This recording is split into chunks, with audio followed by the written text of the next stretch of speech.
Welcome. This is Bev Walker from North Central State College, and I'm here today to show you, the faculty member or instructor of a class, how to enter an advising session into Advisor Trac.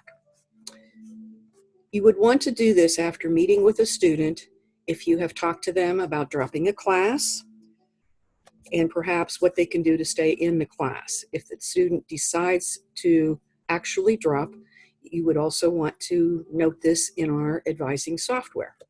So to show you how this is done, first we have to log into our screen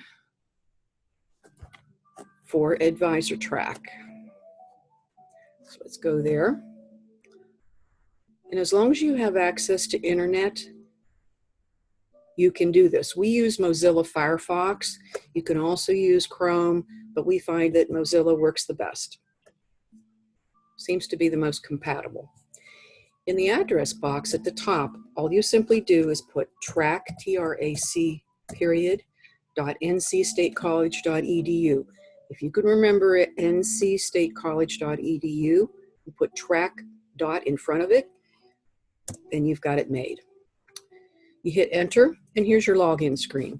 Your login screen, username and password is the same that you use for the college Outlook email.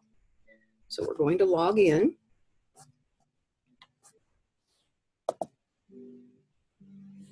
And you can see that it's working. And we want to go to this track navigation screen in the upper left-hand corner. Here you're going to type in the student's name. We're going to put last name first, and in this case, we're going to pretend that a student that we're working with, her name is Susie Sample. So we're going to put Sample, comma, Susie. And we hit enter. And you'll notice that nothing comes up here in the student listing, and I'll show you why. Let's close this out.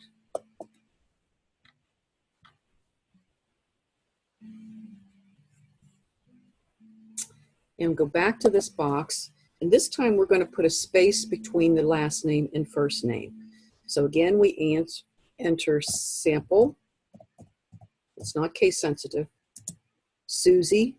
And even before I entered the Susie, notice that these all popped up. So I know that her name is Susie Sample, and I can click on her record.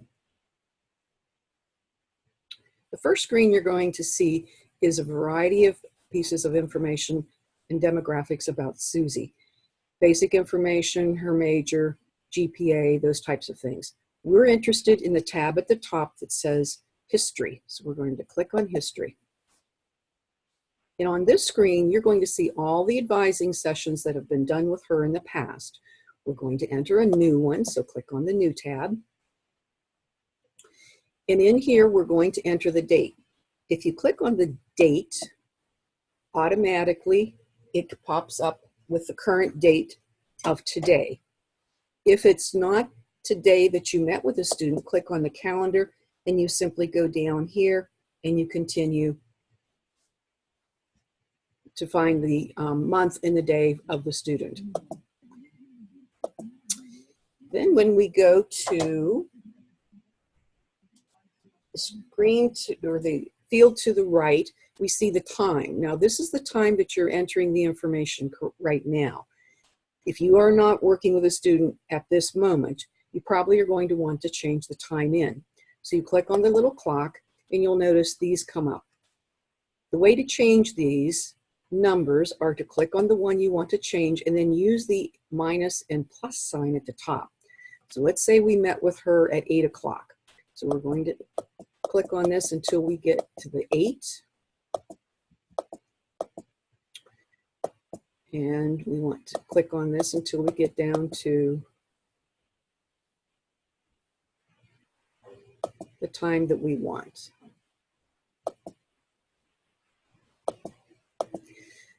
And this shows PM. Now, if it was AM, we would then just click on that and it will come up as AM. There's our AM. Now, we cannot change this time out. That means that when the session entered, but we can change the duration. Now, it's saying that we met with her for 5 hours, and we didn't do that. We only met with her for 10 minutes. So we're going to go Up here, hit the minus sign and change it, as well as this box,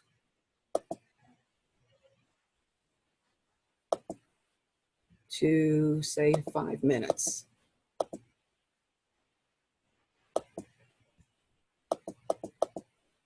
And then when you have what you want, the time that you met with a student, the duration, then we check the box with the X.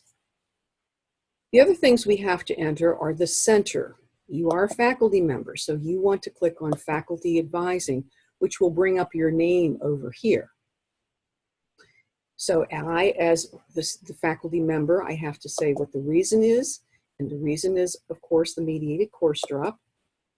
So we click on that one. And the consultant, I'm just going to choose the first person. Let's say that that's who I am. In the notes box, the minimum you want to put is the course the student dropped. So let's pretend that the student dropped Math 1010, section 30. We would enter that, and then any other items that you think might be important for an advisor to know. So I'm going to say discussed transportation.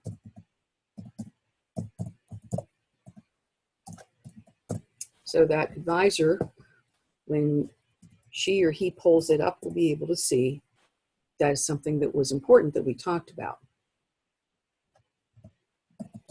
And then we simply click on Save. That's all there is to it. Up in the upper left-hand corner, you'll notice that it says the record has been saved. So if I go down just a tad,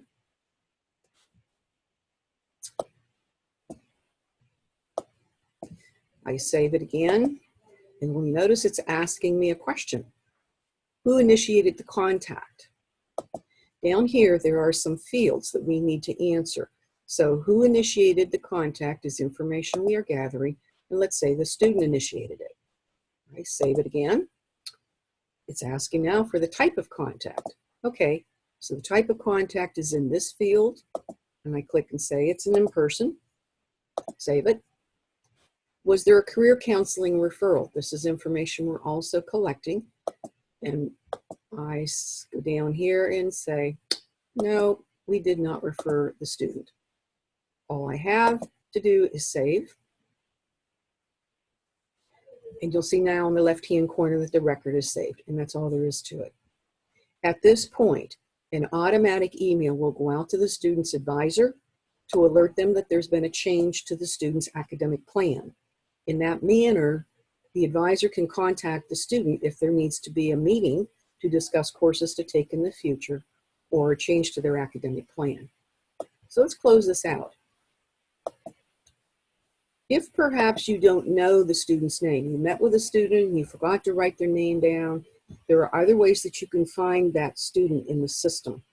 If you happen to have written down the student's ID number, you could put it right here and then click on the search button for students and you would bring it up.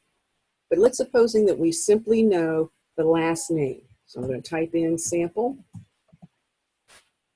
and then go to student, and you'll notice when I did the search, which was the little magnifying glass, all these students came up who had sample in their name, and you just simply click the one that you want.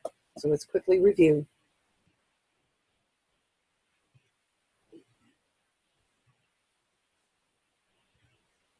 On this screen, oh, hit the wrong button, so we're going to go back.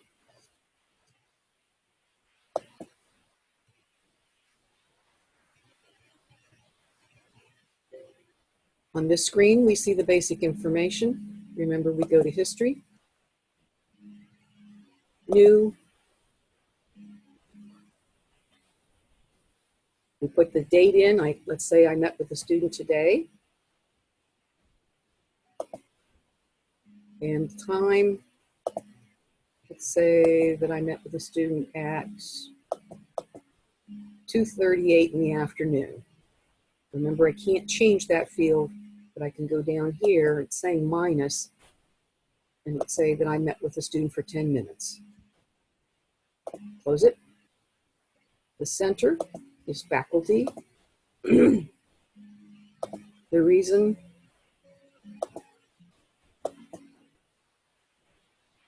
you see we have to get faculty to come up, otherwise it does not give us the reason we need. And there we have Mediated Course Drop. And when we put faculty advising in here, it also gives us the names of all the consultants. Remember the course we're dropping, let's say this time that it's English 1010.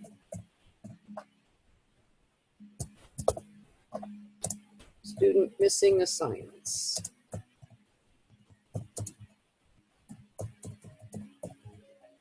And we save.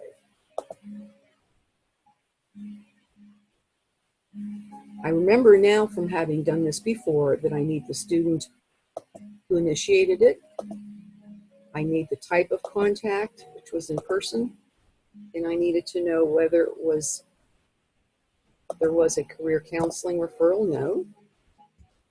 Save, and the record is done. That's all there is.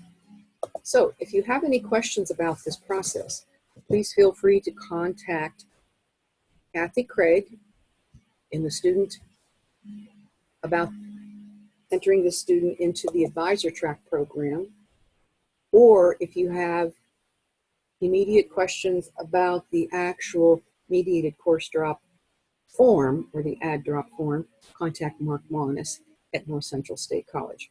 Thanks for your time. Have a great day.